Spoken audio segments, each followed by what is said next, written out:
सबसे पहले ये बताइए, क्या आपको लगता है कि एक इंटरव्यू से दो बड़ी सुपर पावर देशों को एक साथ इंप्रेस किया जा सकता है? अगर नहीं तो थोड़ा रुकिए, क्योंकि पीएम मोदी ने ऐसा कर दिखाया है। अब सबसे इंपॉर्टेंट चीज यह है, जो मॉर्निंग है, जो चाइना की मिनिस्ट्री ऑफ फॉरेन अफेयर्स की स्पोक्स पर्सन है, उन्होंने भी उसके ऊपर कमेंट किया। और मजे की बात आप देखें, वो क्या कहती हैं? वो कहती है 2000 साल पुरानी जो चाइना और इंडिया के जो इंटरेक्शन है, ये फ्रेंडली एक्सचेंज रहा है और हम एक दूसरे से सीख रहे हैं। इट्स अ म्यूचुअल लर्निंग, जिससे हमारे सिविलाइजेशनल कॉन्टैक्ट्स हैं। पाकिस्तान और चाइना के रिलेशंस पर भी बात की है, और वो बात ऐसी की है कि पाकिस्तान के लिए मोदी साहब ने बहुत ही हार्ड हिटिंग नैरेटिव अडॉप्ट किया है इस इंटरव्यू में, जबकि चाइना के लिए उन्होंने एक वार्मथ शो की है। नरेंद्र मोदी इतना स्मार्ट आदमी है, उसने अपने चूल्हे नहीं बंद होने दिए। लड़ाई की, लेकिन चूल्हे नहीं बंद होने दिए।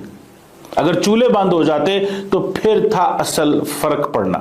तो चाइनीज ने इस चीज को महसूस किया कि ये हमसे तो फायदा उठाए जा रहे हैं, पैसा भी हमसे बनाए जा रहे हैं, उस पैसे से चाइना के खिलाफ हथियार भी खरीदे जा रहे हैं। देखिए ना, अब बात क्या की जाती है वहां पर पाकिस्तान में। इंदिरा गांधी को तो पसंद किया जाता है, लेकिन मोदी साहब को आप बर्दाश्त करने को तैयार नहीं। हालांकि इंदिरा गांधी जी वो थी कि जिन्होंने बांग्लादेश जो जब टूटा, यानी जब पाकिस्तान टूटा तो बांग्लादेश बना, तो उस वक्त कौन था प्राइम मिनिस्टर? तो ये सबको मालूम है, ठीक है। उस वक्त मोदी साहब तो प्राइम मिनिस्टर नहीं थे, लेकिन जिसने आपके मुल्क को तोड़ा और वो करवाया, उसको आप पसंद करते हैं। लेकिन एक ऐसे प्राइम मिनिस्टर को कि जो पीस के लिए खुद चलकर आपके घर आता है, उसको आप नापसंद करते हैं। तो इसकी एक सीधी सी वजह जो है, वो जो मुझे नजर आती, वो है इंडिया की तरक्की और भारत का बहुत ऊपर पहुंचना। नरेंद्र मोदी का शुक्रिया अदा करना चाइनीज गवर्नमेंट का। नेवर अंडर एस्टिमेट, इस चीज को अंडर एस्टिमेट ना करें। हमने चाइना को खो दिया, आज इंडिया ने चाइना को पकड़ लिया। जय हिंद दोस्तों, नरेंद्र मोदी ने हाल ही में एक पॉडकास्ट में इंटरव्यू दिया था, जिसमें उन्होंने चाइना और भारत की दोस्ती की बात की। इसके बाद चाइना के न्यूज़पेपर में भी भारत और चाइना की दोस्ती की बात की गई कि हम 2000 साल से कल्चरल एक्सचेंज और फ्रेंडशिप पर काम कर रहे हैं। लेकिन इससे वेस्टर्न मीडिया और पाकिस्तानी मीडिया को कैसी आग लगी, आप इस वीडियो में देखिए। भारत के वजीर आजम नरेंद्र मोदी ने एक अमरीकी पॉडकास्टर को एक इंटरव्यू जो दिया, उसका बहुत ज़्यादा चर्चा है। उसको आपको पता है डोनाल्ड ट्रंप ने भी शेयर किया और उसके ऊपर चाइनीज़ गवर्नमेंट ने कमेंट किया। आप ये इमेजिन कर सकते हैं कि चाइनीज़ गवर्नमेंट ने कमेंट किया उसके ऊपर। अब सबसे इंपॉर्टेंट चीज़ यह है, जो मॉर्निंग है, जो चाइना की मिनिस्ट्री ऑफ फॉरेन अफेयर्स की स्पोक्स पर्सन है, उन्होंने भी उसके ऊपर कमेंट किया। और मजे की बात आप देखें, वो क्या कहती हैं? वो कहती है 2000 साल पुरानी जो चाइना और इंडिया के जो इंटरेक्शन है, ये फ्रेंडली एक्सचेंज रहा है और हम एक दूसरे से सीख रहे हैं। इट्स अ म्यूचुअल लर्निंग, जिससे हमारे सिविलाइजेशनल कॉन्टैक्ट्स हैं। इससे पहले आपको याद होगा, इफ यू हैव फॉरगॉटन, कि जो चाइनीज फॉरेन मिनिस्टर है वांग जी, उन्होंने कहा था dragon and elephant have learn dance together and they must dance together. ये है इस वक्त अप्रोच चाइना की तरफ से। वो समझते हैं कि हमें जो है वो बात करनी चाहिए और इंडिया के साथ कॉन्टिन्यूसली इंगेज करना है। चाइनीज ये समझते हैं। मोदी साहब ने कहा पीसफुल कोएग्जिस्टेंस, पीसफुल कोएग्जिस्टेंस की बात की नरेंद्र मोदी ने, कि हमें अपनी फॉरेन पॉलिसी में चाइना के साथ एक पीसफुल कोएग्जिस्ट कर रहा है। नरेंद्र मोदी इतना स्मार्ट आदमी है, उसने अपने चूल्हे नहीं बंद होने दिए। लड़ाई की, लेकिन चूल्हे नहीं बंद होने दिए। अगर चूल्हे बंद हो जाते तो फिर था असल फर्क पड़ना। तो चाइनीज ने इस चीज को महसूस किया कि ये हमसे तो फायदा उठाए जा रहे हैं, पैसा भी हमसे बनाए जा रहे हैं, उस पैसे से चाइना के खिलाफ हथियार भी खरीदे जा रहे हैं। तो उन्होंने कहा फिर क्या करें? उन्होंने कहा फिर बात कर ले। तो दैट हैपेंड कि जब पिछले साल काजान के अंदर नरेंद्र मोदी और चाइनीज प्रेसिडेंट शी जिनपिंग की मुलाकात हुई, तो वहां पे जो जिसे कहते हैं ना रियल जो आइस मेल्टिंग वहां पे हुई। वो कहते हैं जी हम तो चाइना को क्रिटिसाइज नहीं करेंगे और हमारी कॉम्प्लेक्सिटीज हैं, सारा कुछ है, लेकिन हम अपनी जो टेरिटोरियल इंटेग्रिटी है उसको भी इग्नोर नहीं करेंगे। This is Narendra Modi perspective. ये सारी बातों को देख के चाइनीज ने इसको बहुत ज्यादा वेलकम किया। आप क्या समझते हैं अमेरिका इसको कैसे देखता होगा? वो जो चैनल्स ऑफ कम्युनिकेशन है वो खुलेंगे।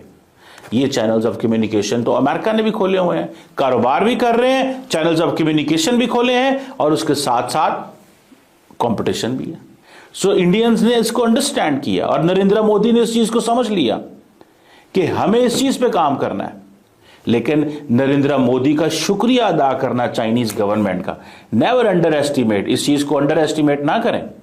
और ये अल्फाज इस्तेमाल करने कि 2000 साल पुरानी हिस्ट्री, भाई हम तो लड़ते ही नहीं हैं, हम तो आपस में लड़ते ही नहीं हैं, हम तो सिविलाइजेशनल। देखिए वो जो उन्होंने कहा था, वोंग जी ने जो बात की थी कि हम तो dragon and elephant have learn dance together, आप उसको क्या समझते हैं?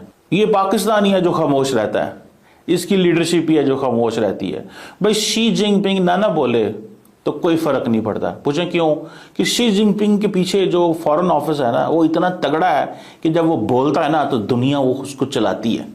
मेरा फॉरेन ऑफिस बोलता भी रहे तो कुछ नहीं दुनिया सुनती, मेरा फॉरेन ऑफिस बोलता रहे तो दुनिया नहीं सुनती, मेरा लीडर बोलेगा तो शायद दुनिया सुन ले, लेकिन लीडर मेरे को बोलने की आदत ही नहीं है। ये हमारे लीडरान जो हैं ये इतने सहल पसंद हो गए हैं और वो समझते हैं हमने भारत से बात करनी है, भारत ना भी बात करे, भारत हल्का फुल्का हमें धक्के शक्के भी दे दे, हमारी कहीं पे इंसल्ट भी कर दे, जो मर्जी करे, लेकिन बात करनी है। नरेंद्र मोदी ने फैसला कर लिया है कि 2027 तक क्रिकेट तो होनी नहीं है, और जब क्रिकेट नहीं होनी, जब लो पॉलिटिक्स नहीं है तो हाई पॉलिटिक्स कहां से है? मोदी साहब आपसे राब्ते खत्म करना चाहते हैं। सो इंडिया की ये जो अप्रोच है चाइना के हवाले से, जिसको चाइनीज अप्रिशिएट करते हैं, और वो ये कह रहे हैं कि हमारे जो 75 साल की जो डिप्लोमेटिक एनिवर्सरी है उसमें हम कोऑपरेशन करेंगे, हर तरह का डायलॉग करेंगे, थिंक टैंक्स आएंगे, मीडिया के लोग आएंगे, बिजनेस होगा, सब कुछ होगा। I think Indians are playing very smart, बहुत स्मार्ट खेल रहे हैं इस वक्त चाइनीज कोई ऐसा मौका नहीं जाने देना चाहते, वो इंडिया को अच्छा पैगाम देना चाहते हैं भाई साहब, हर कीमत पे देना चाहते हैं। चाइनीज जो है ये दे डू अंडरस्टैंड कि हमें थ्रेट है इंडिया से, यूरोप से उनको कोई थ्रेट नहीं है, याद रखें। थ्रेट सिर्फ इंडिया से है, क्योंकि India has nuclear weapons, India has a big army, India has big strategic assets in the Indian ocean. फिर साउथ चाइना सी के अंदर India is exporting weapons to may export weapon to Indonesia, already exported to Philippines. So India उनको पता है और वो समझते हैं कि ये 1.4 तो हमें इनसे फायदा लेना चाहिए, इन एट एवरी वे हमें इनसे फायदा लेना चाहिए, और अगर हम ये फायदा नहीं ले पाएंगे तो देन हमारा नुकसान है इस चीज में। चाइनीज ये समझते हैं इंडिया हमारे लिए खतरा है, यूरोप खतरा नहीं है, इसीलिए तो चाइना ने इंडिया को यूरोप को इग्नोर कर दिया। यूरोप नहीं चाह रहे वो शी जिनपिंग, लेकिन इंडिया को वो इग्नोर नहीं करेंगे। नरेंद्र मोदी ने साबित कर दिया है पिछले 11-12 सालों में।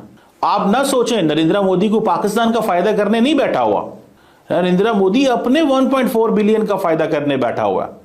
सो ये उसकी लीडरशिप स्किल कह लें, ये उसकी नेशनलिज्म कह लें, ये उसका पैट्रियटिज्म कह लें, ये उसकी सेल्फिशनेस कह लें कि वो इस तरह का जो मर्जी कहें। Narendra Modi is not here to serve the Pakistani people और the other people, he is there to serve the Indian people. और नरेंद्र मोदी को बस एक ही चीज का शौक है, लेगेसी, और वो लेगेसी लिखवा है।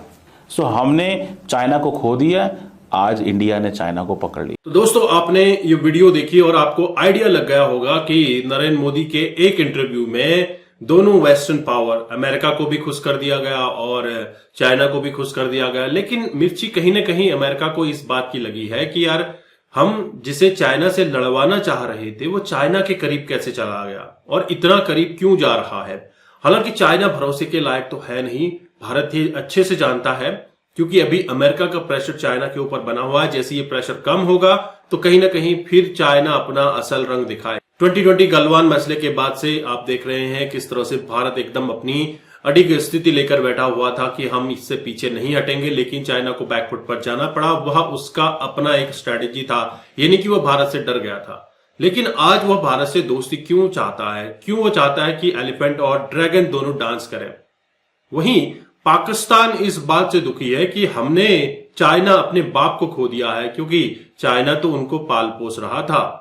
और जिस तरह के हालात पाकिस्तान में अभी है तो चाइना पाकिस्तान से कोसों दूर जा चुका है। जिस तरह से चाइनीज ऑफिशियल्स पे, चाइनीज सिटीजन्स पर पाकिस्तान में हमले हो रहे हैं, उनके जो प्रोजेक्ट है सीपैक पर हमला हो रहा है, तो कहीं ना कहीं पाकिस्तान से दूरी बनाए रखना जरूरी है और सबसे बड़ा इन्वेस्टमेंट चाइना का यह डूब सकता है और इसके एवज में पाकिस्तान को भी आधा लिया जा सकता है। दोस्तों वैसे ही बलूचिस्तान में इंस्टेबिलिटी बनी हुई है। आए दिन आप देख रहे हैं धमाके पर धमाके हो रहे हैं। पिछले 24 आवर्स के बात करें तो 57 धमाके हुए हैं अलग अलग जगह पे। यह बहुत बड़ा एक सेटबैक है पाकिस्तान के लिए कि पाकिस्तान कहीं यमन, सीरिया, इराक की तरह ना बन जाए। जिस तरह के हालात अभी पाकिस्तान में बन रहे हैं या जब तक बलूच फ्रीडम फाइटर्स को उनकी जगह नहीं मिल जाती तब तक वो इसी तरह से हमले करते रहेंगे। लेकिन भारत के बारे में, दोस्ती के बारे में सोचना दूर की बात है, दूर की कौड़ी अभी बन चुकी है। आप क्या सोचते हैं, आपके क्या विचार है, कमेंट कीजिए। चैनल पर नए हैं चैनल को भी सब्सक्राइब करें। हम आपको मिलते हैं अगले वीडियो में, तब तक अपना ध्यान रखें। जय हिंद, जय भारत, जय श्री राम।